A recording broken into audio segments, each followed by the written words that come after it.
खबरों की शुरुआत करेंगे। आपको बता दें, राहुल गांधी के गैर मुल्की दौरे पर बीजेपी की तनकीद। सीएम उमर अब्दुल्ला ने किया रद्द अमल का इजहार। सियासी लीडर्स का बाहरी मुल्क का दौरा नॉर्मल दौरे और बयानबाजी पर तनकीद करना गलत। जम्मू कश्मीर के सीएम उमर अब्दुल्ला ने राहुल गांधी की फारिग सफर को लेकर बीजेपी पर निशाना साधा है।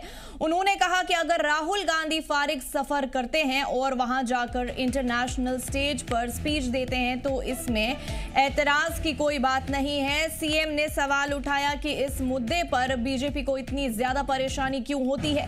उन्होंने कहा कि जमहूरी मुल्क में लीडर्स का फारिग जाना और वहां अपनी बात रखना नॉर्मल से भी ज्यादा है। उमर अब्दुल्ला ने कहा कि अपोजिशन लीडर्स की गैर मुल्की यात्राओं को मुल्क मुखालिफ बनाना गलत है और इसे सियासी अदमे बर्दाश्त झलकती है।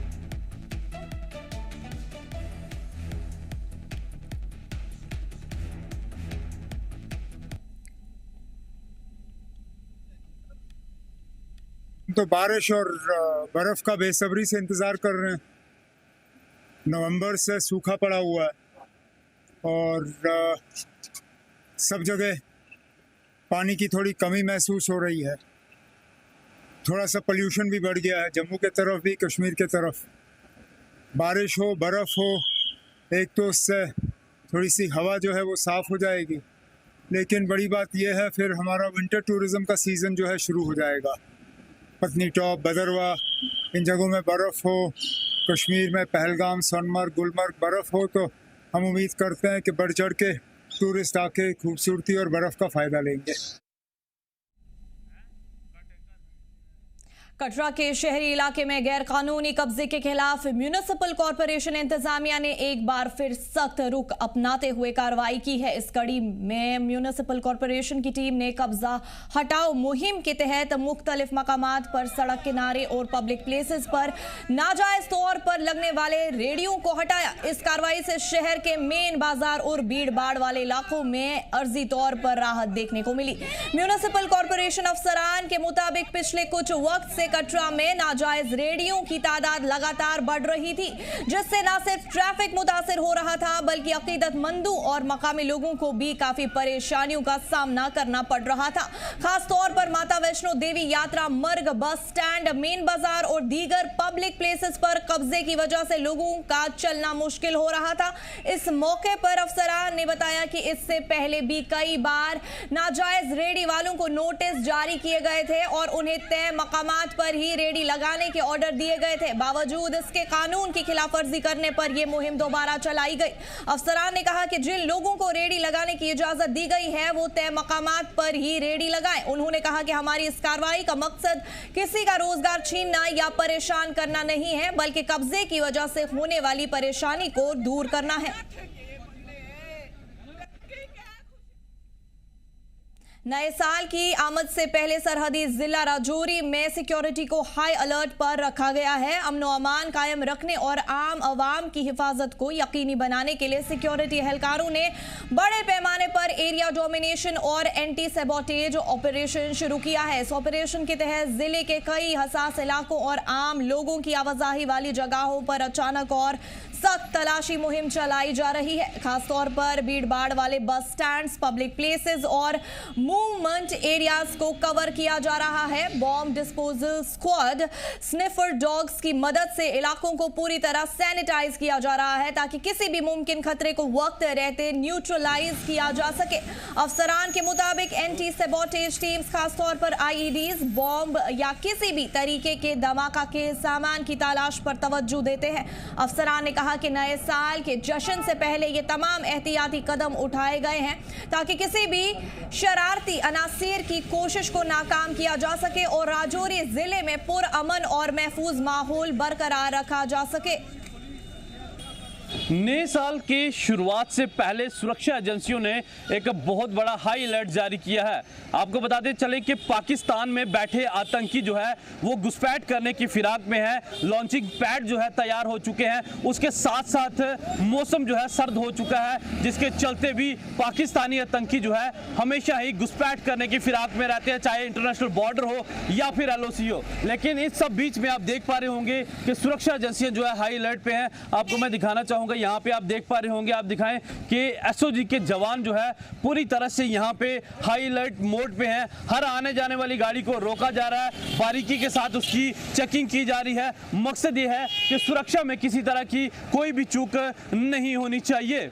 और इसके अलावा मैं आपको बता दूं कि आज राजौरी डिस्ट्रिक्ट के अंदर मुख्तलिफ जगहों में आज यहाँ पे सुरक्षा एजेंसियों द्वारा उनके जो बम स्क्वाड्स की टीमें हैं उनके द्वारा पूरे इलाके को जो है सैनिटाइज किया गया है और इस चीज़ को इंश्योर किया गया है कि जितने भी बस स्टैंड हैं या फिर जितने भी भीड़ भाड़ वाले इलाके हैं वहाँ पे कोई संदिग्ध वस्तु ना हो, वहाँ पे कोई सस्पेक्टेड चीज़ ना हो जिससे कि कोई आतंकी जो संगठन है वो यहाँ पे कोई बड़ी साजिश को अंजाम दे सके। अपने साथी पारस के साथ राजौरी से जी मीडिया के लिए मैं अंकित केसर। बानिहाल में जंगलों को भारी नुकसान पहुंचाने वाली जंगल की आग पर आखिरकार फॉरेस्ट डिपार्टमेंट ने काबू पा लिया है। अफसरान के मुताबिक आग को कामयाबी के साथ बुझा दिया गया है। ये आग थर्सडे शाम को बानिहाल के फगाव दूलीगाम फॉरेस्ट रेंज के कंपार्टमेंट नंबर 48 और 51 में लगी थी। खुश्क मौसम और दुश्वार इलाके की वजह से आग तेजी से फैलती चली गई। आग पर काबू पाने के लिए ज्वाइंट ऑपरेशन चलाया गया जिसमें forest department, social forestry, forest protection force, wild life staff, मकामी लोग और वॉलंटियर्स शामिल रहे। हालांकि जदीद फायर फाइटिंग मशीन्स की कमी और महदूद वसाइल के बावजूद तमाम अफसरान और मुलाजमीन दिन रात कड़ी मेहनत करते रहे और आखिरकार आग को कंट्रोल कर लिया गया। अफसरान ने कहा कि हालत अब पूरी तरह से काबू में है और मुतासरा इलाकों में निगरानी रखी जा रही है ताकि दोबारा आग भड़कने की कोई सूरत पैदा ना हो। साइड से प्राइवेट लैंड्स में आग लगी थी, फिर एंटर हो गई यहाँ पर। तो जैसे हमें पता चला जेसीआर की टीम को हमने उसी वक्त, मैं खुद भी आया और जेसीआर टीम पूरी यहाँ पर उस वक्त से ही मौजूद थी। तो 11 साढ़े 11 बजे तक हमने इसको आग को कल काबू पा लिया था। हम तो देखें बेस्ट हमारे पास ये है, एक तो ये क्या नाम है सब्ज़ टहनियाँ हैं, इससे बुझाते हैं, दूसरे डंडे हैं उससे बुझाते हैं। तो हमारे पास जो फायर बीटर्स हैं कुछ मौजूद हैं तो उससे भी हम बुझाते हैं। यहाँ तो हम क्या नाम है काउंटर फायर करते हैं या कंट्रोल्ड फायर करते हैं, दो चीज़ें होती हैं, उसकी वजह से भी हम आग बुझाते हैं। पानी का तो यहाँ साधन है नहीं, सूखा पड़ा हुआ है, पत्ते इतने पड़े हुए हैं, जैसे आपने देखा होगा कि कितने खुश्क पत्ते पड़े हुए हैं। किसी न किसी वजह से कोई बच्चा आता है, कुछ आता है, कहीं ये क्या नाम है ये शेफर्ड्स यहाँ आते हैं तो फिर कहीं अगर आग शाग लगाई फिर वो बुलाना भूल जाते हैं, उसकी वजह से भी आग लगती है। कोई बंदा यहाँ पर आ गया, सिगरेटें पी ली या कुछ पी लिया तो उसकी वजह से भी आग लगती है। तो परसों की तुलना में तकरीबन 90% आग पे हमने काबू पा लिया है। तो जेसीआर कंट्रोल रूम जो है उसकी वजह से हमारे इस साल जंगलों में 5% आग लगी। अभी इस वक्त हम मौजूद है बनिहाल के रेंज एरिया डुलीगाम कंपार्टमेंट नंबर 51 में है, जहां 2 दिन से लगातार यहां पे आग लगी हुई थी और आग लगने का कारण अभी तक पता नहीं चला। लेकिन फॉरेस्ट डिपार्टमेंट की जानिब से कड़ी मशक्कत के बाद जो है इस आग पे आज काबू पा लिया गया है। फॉरेस्ट डिपार्टमेंट के मुलाजमीन हैं वो यहाँ पे मौके पर पहुँचे और आग पे काबू पा लिया। और फिर उसके बाद जो रात में तेज़ हवाएं चली उसके कारण जो है आग फिर से एक बार भड़क गई थी। लेकिन सुबह सवेरे से ही यहाँ पे टीम जो है वो काम करती थी और इस वक्त बिल्कुल जो है उन्होंने 95% जो है आग पे काबू पा लिया। लेकिन यहाँ फॉरेस्ट डिपार्टमेंट के पास ऐसा कोई उपकरण नहीं है जो हाई अथॉरिटीज इनको मुहैया कराएगी, क्योंकि जंगलात में जब आग लगता है एक छोटी सी चिंगारी जो है एक भीषण आग का रूप जो है वो धारण कर। इस बार भी जो है अक्टूबर महीने से लगातार बारिश नहीं हो रही, बहुत ज़्यादा सूखा है और छोटी सी चिंगारी जो है भीषण आग यहाँ पे बन जाता है, जिसकी वजह से करोड़ों जो सब्ज़ सोना है करोड़ों का नुकसान हो सकता है। लेकिन इस बार जो है फॉरेस्ट डिपार्टमेंट ने यहाँ पे काफ़ी मशक्कत की और आग पे काबू पा लिया। लेकिन सवाल ये खड़ा होता है कि इन फॉरेस्ट मुलाजमों को ऐसे उपकरण होने चाहिए, फायर बाल्स होने चाहिए जहां भी फॉरेस्ट एरिया में आग लगती है, क्योंकि जो चीड़ और कायल का जो बुरा होता है वो पेट्रोल से कम नहीं है। जहां जब सालों साल यहाँ पे बारिश नहीं होगी, धूप रहती है और वो सूख जाता है तो वो पेट्रोल से भी बहुत खतरनाक चीज़ बन जाती है। और जब आग की चिंगारी लगती है तो वो कई कनालों तक कुछ सेकंडों में आग पहुँच जाती है। तो इनके पास फायर बाल या ऐसे उपकरण होने चाहिए जब भी आग लगे, जैसे बाहर मुल्कों में होता है आग लगने की वजह से तुरंत वहाँ पे टीम पहुंचा, उनके पास सामान होता है और आग पे काबू पा लिया जाता है। लेकिन जम्मू कश्मीर में ऐसा कोई साजो सामान फॉरेस्ट के पास नहीं है। जब भी आग लग जाती है तो नुकसान कहीं ना कहीं उठाना पड़ता है। जब सालों की मेहनत नर्सरियां यहाँ लगाते हैं तो आग की वजह से वो मेहनत जो है वो जाया हो जाती है। मैं खुर्शीद अहमद, जी जम्मू कश्मीर लद्दाख के लिए बनिहाल से। त्योहारों के दौरान फूड सेफ्टी को यकीनी बनाने के लिए चलाए जा रहे कोशिशों के तहत फूड सेफ्टी महकमा के चेयरमैन तारिक महमूद और दीगर महकमे के नुमाइंदों ने पुंछ के कई बाजारों का मुआयना किया। ये जांच एक्सपर्ट से क्रिसमस के त्योहार से पहले मकामी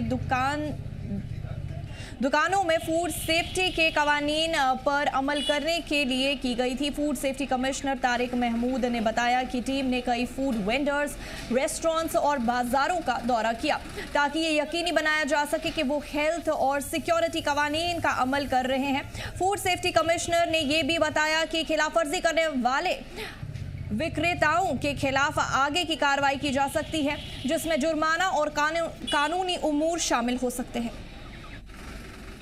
आज मार्केट की जो चेकिंग की गई, हमने डिफरेंट होटल को चेक किया गया, सब्जी को चेक किया गया, मीट सेलर जितने भी थे उनको चेक किया गया, उसकी हाइजीन देखी गई और तमाम शॉपकीपर्स को एडवाइस किया गया कि क्वालिटी में कोई कॉम्प्रोमाइज नहीं करना है। साफ सुथरी अच्छी और बेहतर चीज जो है पब्लिक तक आज कमीशन जो है होटल चेक किए गए। वहाँ हमने जो जहाँ हाइजीनिक कंडीशन नहीं पाई गई वहाँ फूड सेफ्टी एक्ट के तहत हमने उनको चलान किया और बाकी पैरामीटर्स भी देखे गए कि अगर सिलेंडर कोई छोटा लगाया हुआ था उसको उसके अलग से चलान किया गया है और तमाम शॉपकीपर्स को हमने अवेयर किया है कि क्वालिटी में जो पब्लिक तक चीज पहुंचे वो साफ सुथरी हो, क्वालिटी की हो, अच्छी हो।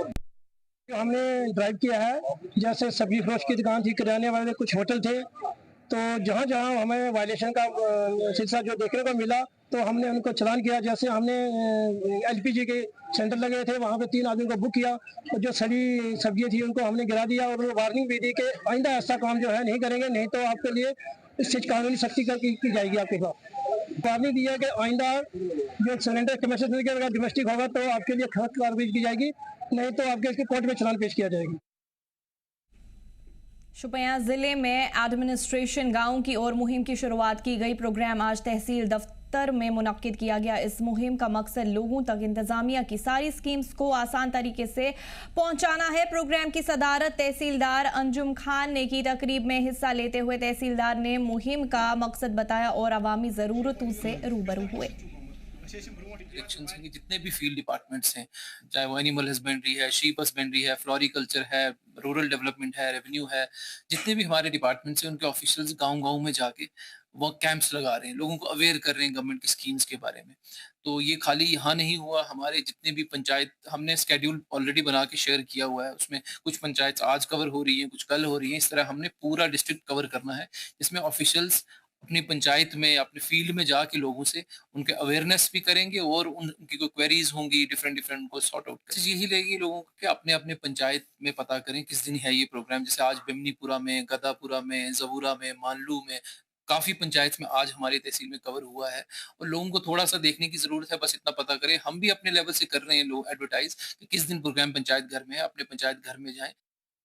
इंडियन आर्मी ने कश्मीरुक फनकार सीजन 3 की इख्तितामी तकरीब का एहतमाम बांडीपोरा जिले में किया। ये एक यूथ सेंट्रिक सकाफती और खेलों की पहल है जो मकामी नौजवानों को खुद मुख्तार बनाने और आर्मी और आवाम के दरमियान रिश्तों को मजबूत करने के लिए की गई। इस प्रोग्राम में मेहमान खुसूसी के तौर पर मेजर जनरल तुषार शर्मा ने शिरकत की। इस मौके पर डिप्टी कमिश्नर इंदू कंवल शिव और SSP अजीज जरगर भी मौजूद रहे। इस पहल की शुरुआत 2023 में हुई थी और अब ये नौजवानों के लिए एक बड़ा प्लेटफॉर्म बन चुकी है, जिसके जरिए वो सर्दियों के मौसम में अपने टैलेंट दिखाते हैं। सीजन 3 को 3 मराहिल में तकसीम किया गया था। पहले मरहले में खेलों के जरिए फिजिकल डिसिप्लिन सिखाया गया, दूसरे मरहले में इज्तिमाई बेदारी और शहरी जिम्मेदारी पर तवज्जो दी गई और तीसरे और आखिरी मरहले में सिंगिंग, डांस जैसे कॉम्पिटिशंस कराए गए।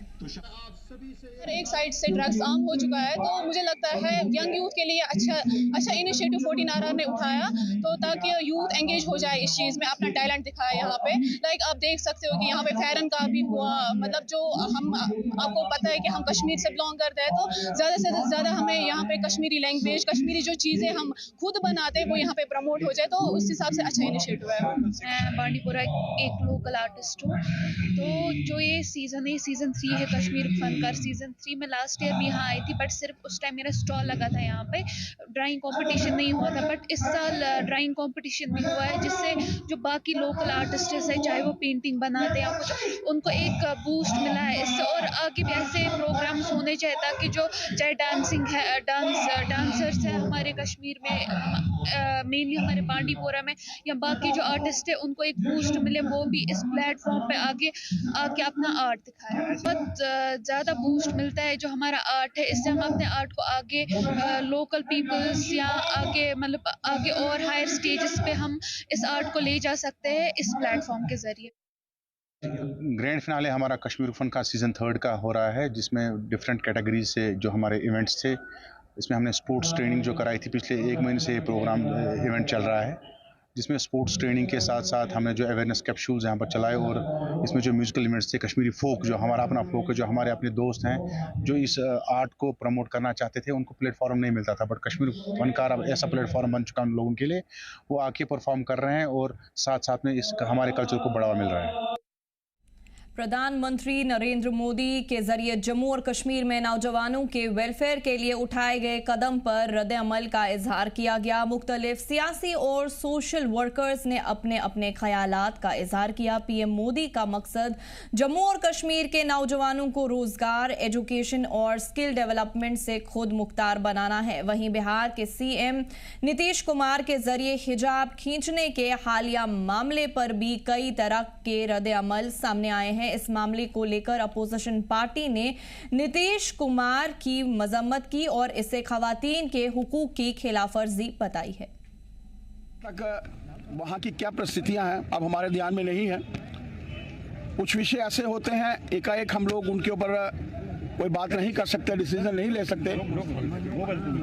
पूरा भारतवर्ष एक गुलदस्ते की तरह है, जहाँ हिंदू भी रहते हैं, सिख भी रहते हैं, मुस्लिम भी रहते हैं, ईसाई भी रहते हैं और बौद्ध भी रहते हैं, जैन भी रहते हैं। सभी आपस में मिलकर रहें, यही भाईचारा भारतीय जनता पार्टी हम लोगों को सिखाती है और उसी का अनुसरण जो है हम सब कर रहे हैं।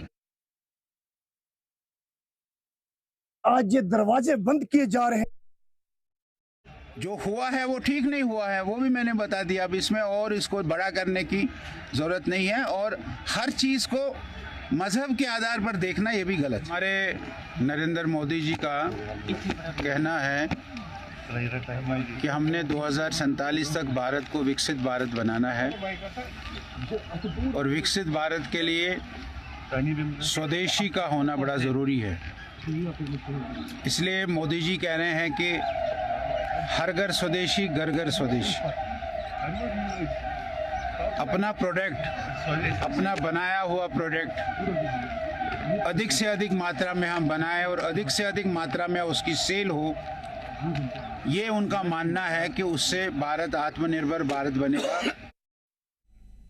आज रियासी जिले में जल शक्ति महकमे के डेली वेजर मुलाजमीन ने अपनी लंबित मांगों को लेकर जोरदार एहतजाजी मुजाहिरा किया। यह एहतजाज पीएचई डिवीजन से शुरू होकर डिस्ट्रिक्ट कमिश्नर्स ऑफिस तक निकाला गया, जिसमें बड़ी तादाद में डेली वेजर मुलाजमीन ने हिस्सा लिया। मुजाहिरीन ने सरकार के खिलाफ जमकर नारेबाजी की और अपनी मांगों को जल्द पूरा करने की अपील की। मुलाजमीन का कहना है कि वो सालों से महकमे में सर्विस दे रहे हैं, लेकिन आज तक ना तो उन्हें रेगुलर किया गया है और ना ही मुनासिब तनख्वाह और दीगर सहूलियात फराहम की गई। डेली वेजर मुलाजमीन ने सीएम उमर अब्दुल्ला, नेशनल कॉन्फ्रेंस हुकूमत और जल शक्ति वजीर जावेद राना के खिलाफ भी नारे लगाए। मुजाहिरीन ने इल्जाम लगाया कि मौजूदा हुकूमत डेली वेजर मुलाजमीन की परेशानियों को मुसलसल नजरअंदाज कर रही है।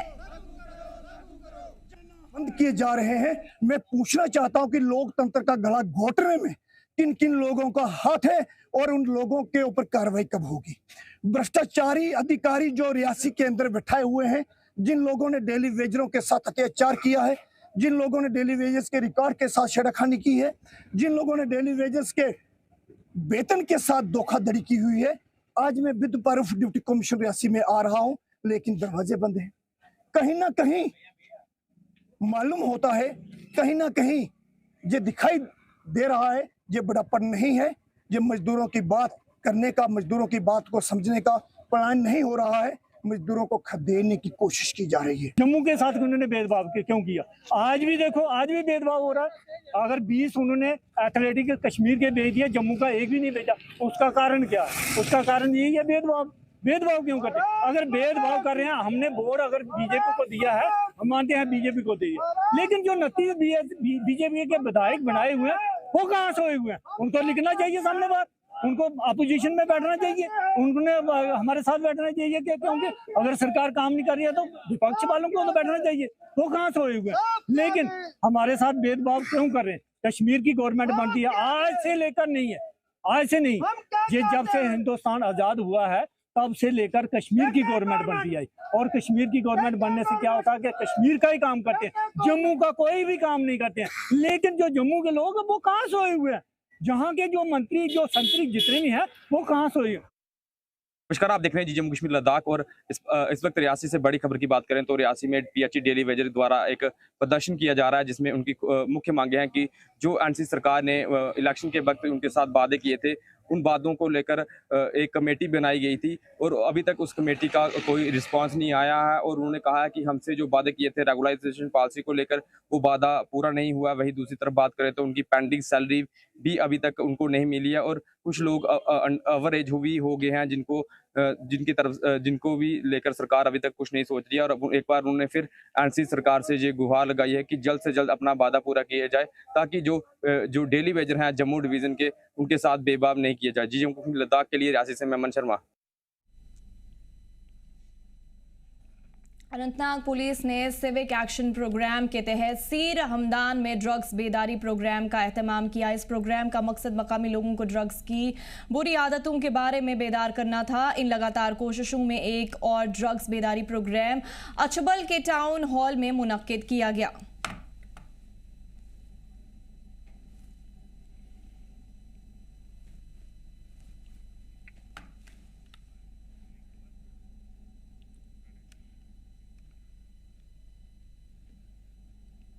स्कूल एजुकेशन डिपार्टमेंट पुंछ की जानिब से एक रोज़ा सेमिनार का इनाकाद किया गया, जिसमें नेशनल एजुकेशन पॉलिसी NEP 2020 की कामयाबियों, चैलेंजेस और आने वाले वक्त के रोड मैप पर तफसीली गुफ्तगू की गई। सेमिनार का उन्वान था NEP 2020 के 5 साल हासिल चैलेंजेस और आगे का रास्ता। सेमिनार में जिले के मुख्तलिफ स्कूल से आए तालीमी माहिरीन, असातिज़ा और अफसरान ने शिरकत की। इस मौके पर chief education officer Poonch Mukhtar Manhas ने चीफ गेस्ट के तौर पर शिरकत की। अपने इफ्तिताही खिताब में उन्होंने कहा कि NEP 2020 के निफाज के बाद तालीमी शोबे में काबिल ज़िक्र तरक्की देखने को मिली है। इस मौके पर मुख्तार मनहास ने कहा, ये पॉलिसी तालीम के निज़ाम में इनकलाबी तब्दीलियाँ लेकर आई है, जिसमें हमागीर तरबियत, स्किल डेवलपमेंट और शमूलियात पर खास जोर दिया गया है। अगर अभी भी कुछ चैलेंजेस हैं जिन्हें दूर करना ज़रूरी है ताकि हर बच्चा इन इस्लाहात से फ़ायदा उठा सके। इस सेमिनार का मकसद NEP 2020 के तहत हुई तरक्की का जायज़ा लेना था, जो